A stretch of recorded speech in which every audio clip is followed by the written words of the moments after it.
This is the future. Some players were mad during DevStream 164 when they saw a glimpse of the Phantasma Prime. There were people in the chat asking why Digital Extremes nerf the Prime variant of the weapon, and it lost 72% of maximum ammunition, based on what we saw during the DevStream. But that did not happen though. Remember that all they show in DevStream are dev builds and placeholder stuff, and they might change it without further notice before or after it arrive in the game.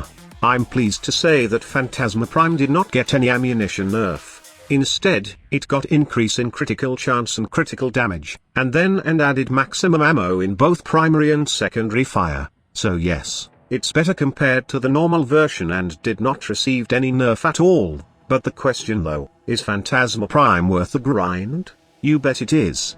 I would not made the title Prime Melter if it's just a mastery rank fodder weapon. Because of the increase in critical chance, we can add a critical build on the Phantasma Prime and it melts enemies in seconds. There is a certain setup wherein there's no need to add critical chance mod in your build, and I will share it to you here.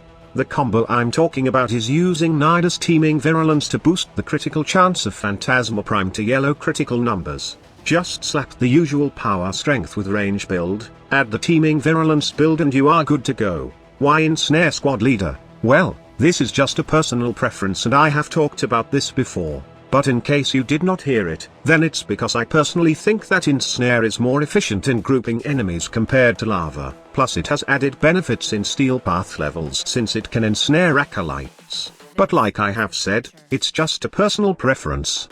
Now, let's move on to the Phantasma Prime build. The best in-slot mod for Phantasma, in my opinion, is obviously Galvanized Savvy that increases the damage of the beam shotgun per status proc on enemies. When you put Galvanized Savvy in Phantasma, you can witness a magic trick wherein you see the enemies, and then they'll disappear in seconds. The build can proc 4 status, and that will translate to huge damage boost for Galvanized Savvy. Why Viral and Electric Squad Leader? If we can do heat, then probably I go with heat, but since we can't put any heat on this because it will just combine with the innate radiation damage, I decided to go with electricity. This element does deal huge damage especially with group targets. An ensnare is a great catalyst in increasing the electric damage of this setup, not to mention that we also got viral that increases the damage on health, and then radiation, perfect for robotics or Grineer units. With this combination, you will get huge damage from individual elements, plus the damage bonus on Galvanized Savvy, and that will pair up with the damage from Primary Merciless, and the 4 times critical damage multiplier from Primed Ravage.